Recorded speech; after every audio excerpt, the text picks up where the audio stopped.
एक आश्चर्य, फार मोठं आश्चर्य, फार थोड्या लोकांना माहिती आहे की वरळी कोळीवाड्याच्या उत्सवाला यावर्षी 123 वर्ष पूर्ण झाली. हा उत्सव आटोपला की वरळीकर मंडळी वरळीला येत असत.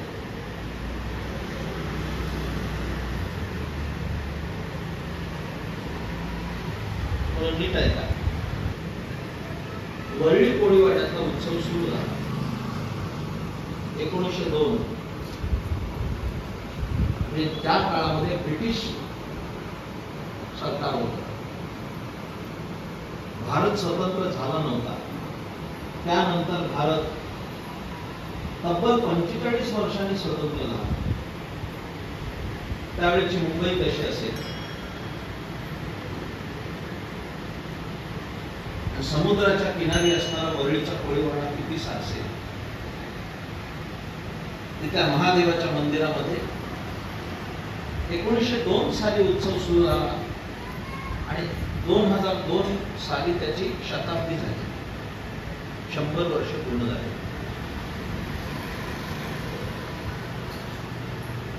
त्यानंतर धर्मजागृती मंडळ नायगावचा उत्सव सुरू झाला आणि त्यानंतर धर्मजागृती सेवा मंडळाचा पाचुबंदरचा उत्सव सुरू झाला. या तीनही कोळीवाड्यामध्ये हा उत्सव सुरू झाला. इथे लक्ष द्या.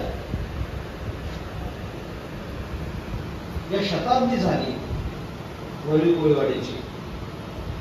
बबनराव मी तिथं काय सांगितलं माहितीये का, त्यावेळेच्या लोकांनी म्हणजे त्याला सुद्धा आता नको वाढवायला, ते वाढवायला नको, थोडं कमी करा.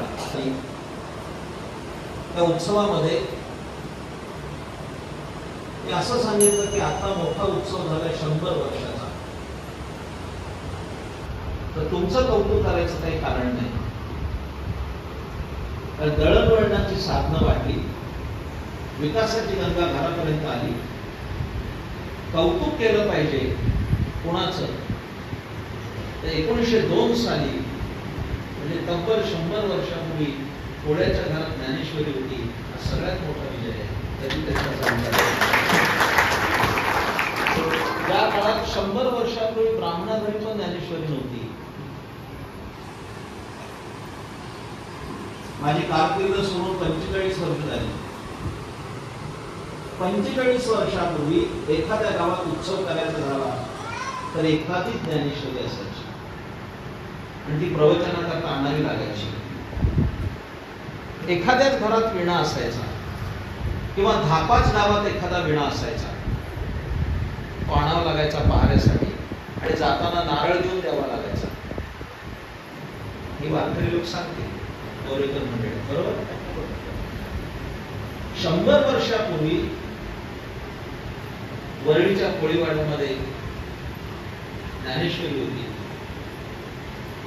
आणि 67 वर्षापूर्वी पाचुबंदरच्या कोळीवाड्यात हरिपाठ म्हटला जात होता. हे तुमचं वैभव विचार करण्यासारखी गोष्ट आहे. आमच्या पूर्वजांनी किती मोठं काम केलं.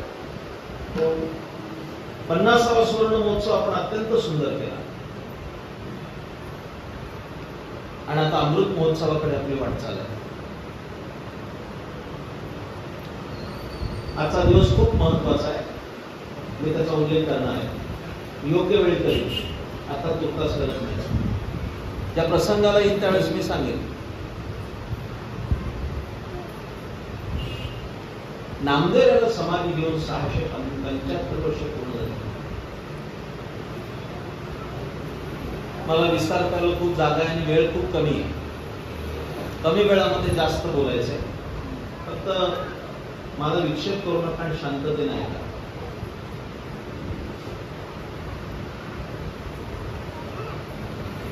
वारकरी संप्रदायाच्या या संत प्रभावळीमध्ये संत श्रेष्ठ नामदेव महाराजांचं स्थान हे खूप मोठं आहे. खूप मोठं आहे. जे काही सांप्रदायिक लोक इथं बसलेत किंवा संप्रदायाशी संलग्न असणारे लोक बसलेत, त्या बहुतेकांना माहिती आहे एक एक टूक घेतले लोकांनी तेवढंच पाठ केलं. म्हणताना लोक असंच म्हणतात, ज्ञानदेवी रचिला पाया तुका झालासे कळस. असं म्हणतात. नामदेवी रचिला पाया तुका झालासे कळस. पण ही जी संत प्रभावळ आहे त्याच्यात नामदेवांनी किती मोठं काम केलं. नामतयाचा किंगरा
कुठे घुमान, कुठे व्यास आणि कुठे पंजाब. 18 वर्ष राहिले नामदेवातील. इकडे लक्ष द्या. 25 वर्षापूर्वी नामदेवाची 650वी समाधी सोहळ्याची परवडी आली. त्यावेळेस पंजाब सरकारने खूप मोठा उत्सव केला होता. घुमान नाट्यात माझं कीर्तन झालं. ते हिंदीतलं कीर्तन आहे.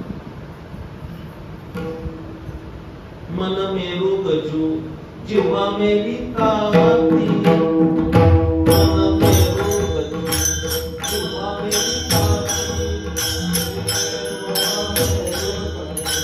जीवा मेरी ताती, जीवा मेरी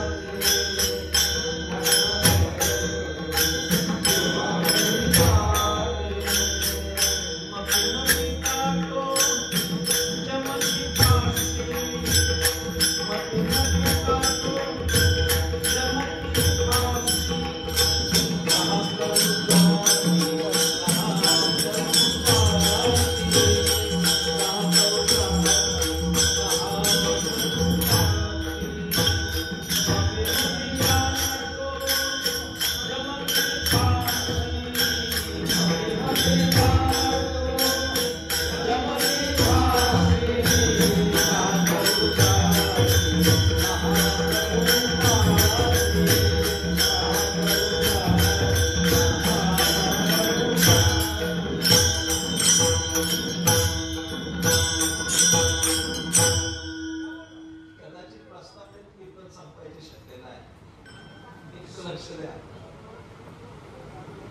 काय सांगतो ते खानाची ग्रंथउघडी ठेवून आहे का? केवढा विस्तार केला की जे शीख बांधव आहेत, इकडे लक्ष द्या, जे पंजाब मध्ये शीख लोक आहेत, आमचे सगळे शीख बांधव, त्यांचा जो गुरुद्वारा असतो त्या गुरुद्वारात मूर्ती नाही, ते मूर्तीपूजक नाही, ते सगुणोपासक नाही. त्यांच्या गुरुद्वारात ग्रंथ हेच देव, ग्रंथ साहिब असतो. तुम्ही अमृतसरला जा, सोन्याचा गुरुद्वारा, देव म्हणून काय फक्त गुरु ग्रंथ साहिब, शिखांचा धर्म ग्रंथ साहिब. आणि मला सांगायला आनंद वाटतो की या शिखांच्या ग्रंथ साहिब मध्ये नामदेव महाराजांचे 61 अभंग आहेत. नामदेवने केलेली सर्वात मोठी ग्रंथ कुठपर्यंत गेली नामदेव 700 वर्षापूर्वी. मानलं पाहिजे. अशा बाल भागवत असणाऱ्या नामदेवाचं चरित्र सांगायला मला आनंद वाटेल, पण मी विस्ताराचा मोह टाळून अभंगाच्या दिशेने वाटचाल करतो. इकडे लक्ष द्या. अभंग केव्हा निर्माण झाला? एक भक्तिशास्त्राला खूप मोठा सिद्धांत संदीप रावांचा सांगितला, मोठा सिद्धांत आहे. तो मी पुढे सांगणार आहे. इतका सुंदर सिद्धांत आहे, जे खऱ्या अर्थानं कीर्तनाच्या प्रेमानं आले त्यांना ते कळेल. हे संतांचे अभंग असे नाही तयार झाले, चला आज मी आता नेरळला आलोय आणि माथेरानला गेलो ना, काही कविता केली पाहिजे, असे संतांनी अभंग नाही केले. उत्स्फूर्तपणानं जे आले ते त्यांनी व्यक्त केले. अनेक कीर्तनकार असं सांगतात की संतांनी आपल्या अभंगामध्ये अनुभव सांगितले. मान्य आहे ते सुद्धा. अनुभवे आले अंगात ते या जगात येत असो. आमच्याकडे मित्राची आजी वारली आळंदीला. आम्ही गेलो त्या माहितीला, जावंच लागलं. गेलो मैत्रीला. बरेचसे आम्ही महाराज लोक होतो, ते नाव सांगत नाही, आम्ही गेलो. मैत्रीला गेल्यानंतर बरीचशी गर्दी होती आणि त्यावेळेला काय पुढे भजन चालू होतं. एक खासियत आहे त्याची, म्हणजे ते म्हणणारे लोक पण स्वतंत्र असतात ना, काम नाही. ते अभंग पण तसलेच असतात. म्हणणारे पण आपण म्हणायला गेलो तर बाजूला सारतात, तुमचं काम नाही, आमची मांडणी आहे, त्याच्यात पण त्यांची मांडणी. अगदी प्रेत बांधण्यापासून इथे पण एक सोसायटी असते वेगळी, इकडून बांधायचं का तिकडून. नवीन माणसाने म्हणतात चला हे माझं 57 आहे, बांधायचं पण त्याने आपले बोलले. गावातले किती बांधले, अभंग चालले होते. आम्ही आपले टाळ घेऊन, ते म्हणणारे वेगळेच. अंतकाळी मी परदेशी, आम्ही जातो आमच्या गावात, चाला राम घ्यावा. अभंग तसलेच. तिथं कोण म्हणतं का सोनियाचा दिवस आजी अमृते पाहला, आजी संसार सुख झाला की असले अभंग नाही चालत. तिथे अभंग कोसे क्षण क्षणाचे करावा विचार, नाशिवंत देव जाणार सकळ, असले अभंग म्हणावे लागतात. ते काय लांबायचं कारण आहे. ते अभंग चालू होते आणि कधीच कीर्तनाला भजनाला न आलेला माणूस एक मोठा शेठ काय म्हणले अभंग आहे.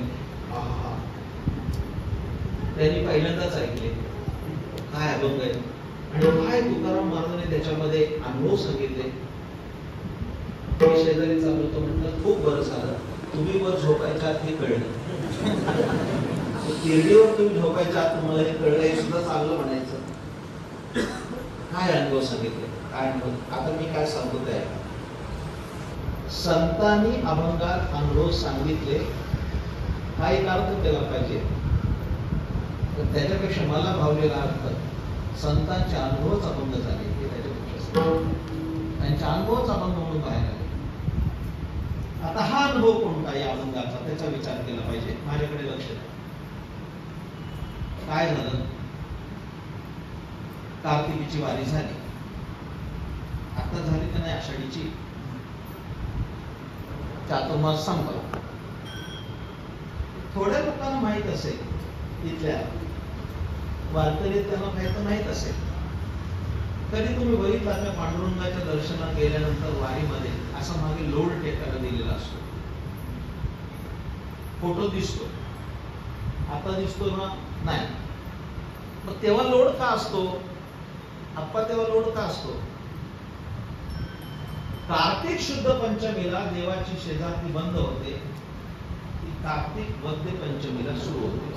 15 दिवस देवाला शेजारती नाही, झोप नाही. 15 दिवस देव झोपत नाही. 15 दिवस रात्रंदिवस दर्शन चालू, 1 वाजता 2 वाजता दर्शन चालू. मग देवाला झोप नाही म्हणून थोडंसं त्याला टेकायला मिळावं म्हणून मागे तक्क्या लावलेला असतो. बडवे मंडळी लावतात पुजारी, ते देव तक्क्याला टेकून बसतो, उभा राहतो, असा त्याचा अर्थ आहे. मला ते लांबवण्यात काही मजा नाही. तुम्ही कधी गेलात तर बघा. बघतेच कुठलं, गेल्यानंतर देवाच्या समोर किती मिनिटं कुठली, काही सेकंद का देवाच्या समोर राक्षस उभाच असतो, तो उचलून बाहेर फेकतो. त्याला कळत पण नाही आपण गेलो कुठं. देवाच्या पायाला हात लावायला सुद्धा मिळत नाही, तोपर्यंत बाहेर फेकून दिलेला असतं.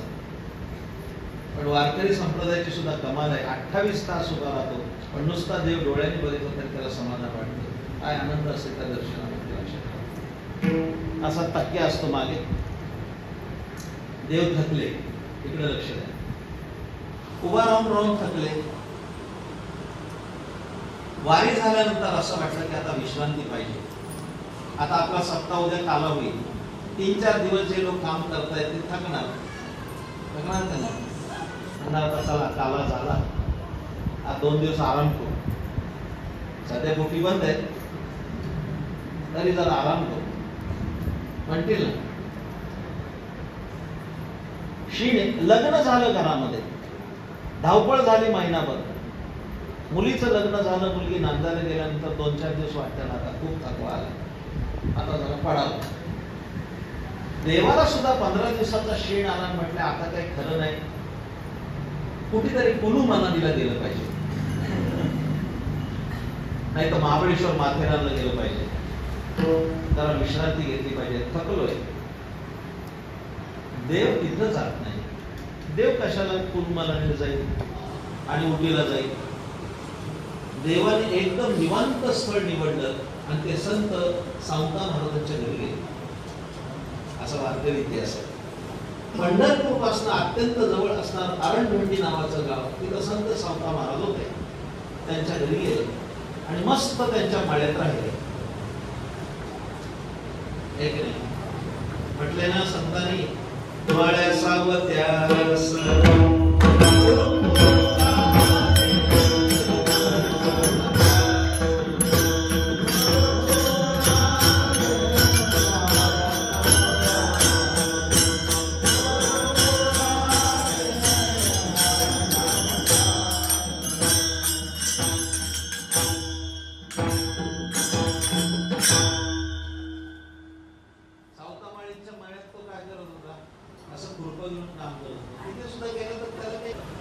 सकाळी सगळे संत मंदिरात आले. काकड आरती झाली, दर्शनाला बघतात तर देवच मंदिरात नाही. कुठे गेला? सर्वसामान्य माणसाला मूर्ती दिसत होती, पण नामदेवराय, ज्ञानोबाराय, महान संत नामदेवराय म्हणाले देव नाही मंदिरात, मूर्ती आहे. गेला कुठे? ज्ञानोबाराय योगी. ज्ञानोबारांनी पद्मासन घातलं आणि ध्यानात बघितलं की देव कुठे गेलाय, आणि ध्यानात त्याला दिसतं ते महाशय सावता महाराजांकडे गेले. ते नामदेवला सांगितलं, नामदेवा देव गेलाय सावतोबाकडे, चला म्हटलं घेऊन येऊ त्याला. दोघे निघाले. हा सुंदर कथा आहे. नामदेवराय आणि ज्ञानोबाराय दोघे निघाले देवाला आणायला. मला वेळ नाहीये खरोखर सांगायला, घड्याळ पण थांबायला तयार नाही. काय संत प्रभाव होते त्या काळात. नामदेवराय आणि ज्ञानोबाराय हे दोन संत कसे होते इकडे लक्ष द्या. नुकताच ज्ञानोबारायचा 750वा समाधी सोहळा झाला. आळंदीमध्ये खूप मोठा उत्सव झाला, ज्याला 15,000 वाचक बसले होते ज्ञानेश्वरी. न भूतो न भविष्यात असा उत्सव आळंदीच्या पवित्र तीर्थक्षेत्री झाला. त्यात माझं कीर्तन जेव्हा झालं त्यात मी सांगितलंय नामदेव आणि ज्ञानदेव कसे आहेत. इतकं सोपं नाही ते. कीर्तन एका उंचीनं ऐकायला पाहिजे. दुर्दैवाने श्रोता सुद्धा सासूबाईच्या गोष्टी प्रमुख आहेत. वारकरी कीर्तन ही विनोदाकरता कधीच नव्हती, होती ती विचारासाठी होती आणि विचारासाठीच राहते. लक्षात ठेवा. नामदेव आणि ज्ञानदेव कशी जोडी आहे दोघांची. दोघांनी मिळून तीर्थयात्रा केली. तीर्थावळीचे अभंग बघा. तीर्थावळीचे अभंग पुढच्या पिढीला पाठ असतील का नाही देव जाणे. पण नामदेव आणि ज्ञानदेव ही जोडी आहे. फार सुंदर वर्णन केलं संतांनी त्याचं. नाम भेटे ज्ञानदेवा जना प्रसाद,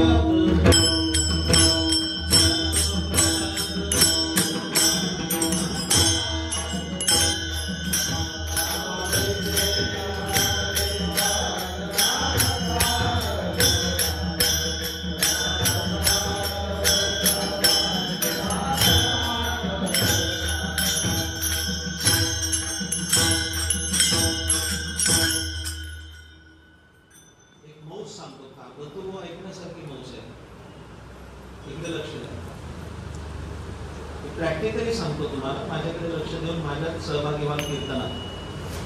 नामदेव आणि ज्ञानदेव ही दोन नाव आहेत ना. तर ते गंमत काय ते सांगतो. दोघांच्या नावात काय वैशिष्ट्य आहे झटकन नाही कळणार मला माहिती आहे. विचारपूर्वक तुम्ही सर्व उत्तम श्रोते, भवातृ श्रोते याचा विचार केला तर कळेल. ज्ञानदेव ज्ञानदेव ज्ञानदेव सतत म्हटलं ज्ञानदेव हे नाम झालं ना. हे काय झालं? नाम झालं की नाही? ज्ञानदेव चतुराक्षरी जपहा करो सर्वज्ञ.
नाम झालं. अभी सुनो आगे की. ज्ञानदेव ज्ञानदेव म्हटलं की ते नाम आहे.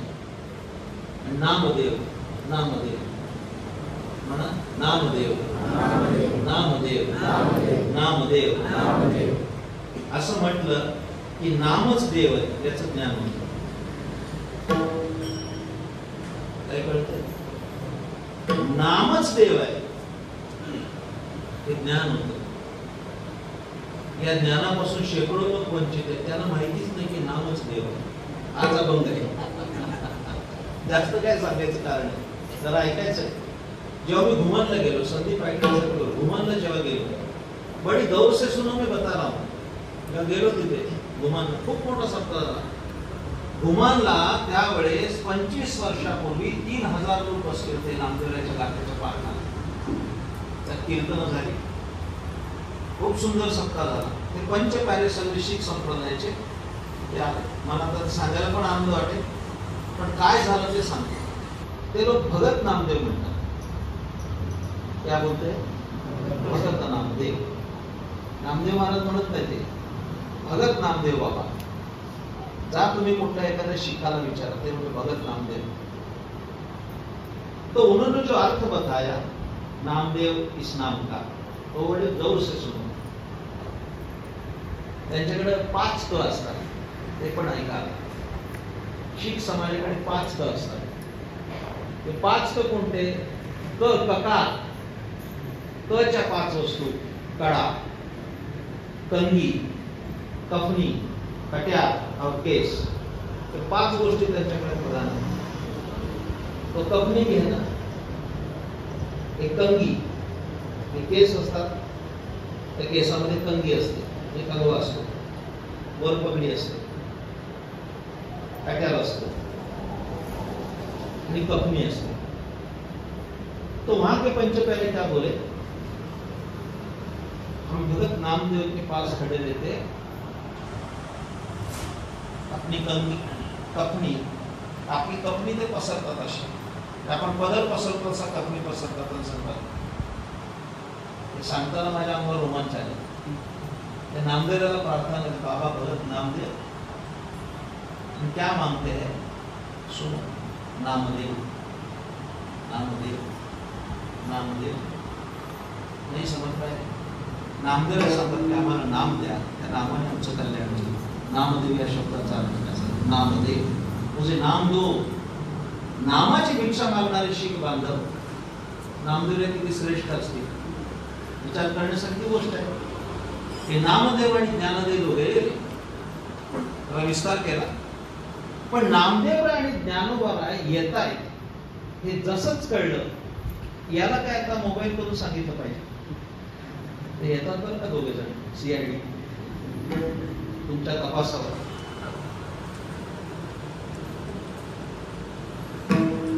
न सांगता तुम्हा पडो येते अंतर,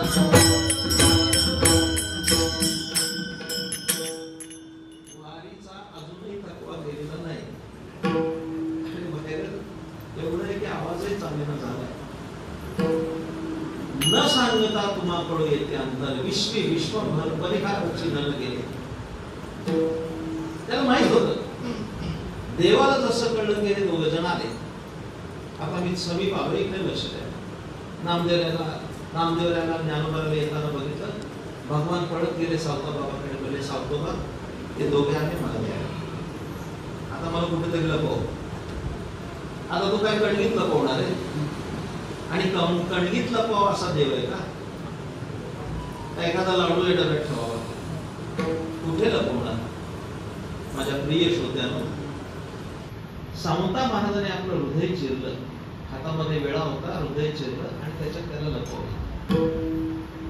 ही कथा ऐकायला बघून चांगलं आहे, पण त्याचा लक्षात काय?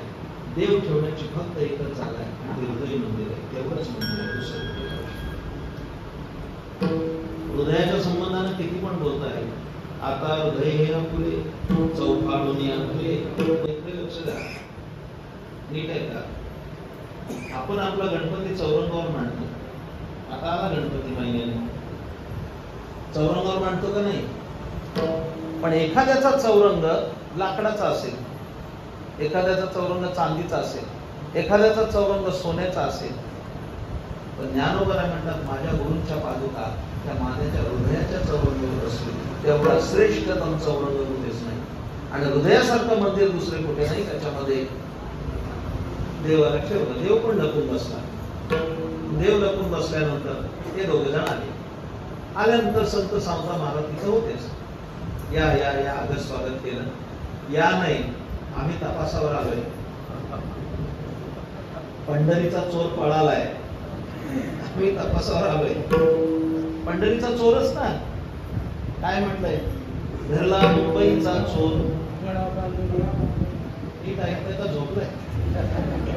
घरीला हा पुराण प्रसिद्ध चोर इथे आलाय आणि पकडायला आलोय. आलाय का देव इथं? सावतोबांची अडचण काय होती? खरं सांगावं तर देव पकडला जाणार, आणि खोटं बोलले तर पाप घडणार. बरोबर आहे? खरं सांगितलं की आलाय, मग कुठे दाखवा. आणि जर सांगितलं नाही आला तर खोटं बोलण्याचं पाप लागेल. सत्य बोले मुखे दुखे अनेकांच्या दुखे. संत कधी खोटं बोलत नाही. लक्ष द्या, संत कायमच सत्य बोलतात. जरा उलट सांगू का? संत जे बोलतात तेच सत्य असते. आणखी विचार मोठा, संत सत्य बोलत नाही, संत जे बोलतात तेच सत्य असतं. ते काही बोलू दे. आता अडचण कोणती आली, सांगायचं का नाही सांगायचं? मधला मार्ग सांगितला सावतोबाने. ज्ञानोबालाच म्हटले, अहो देवा, तुम्हीच आम्हाला सांगितलंय, तुम्ही ज्ञानी आहात, आम्ही आपली माळ्या घरी जन्माला आलेलो, शेतीपाणी करणारो, तुम्हीच आम्हाला सांगितलंय. विठ्ठल जडी स्थळी भरला,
Bye.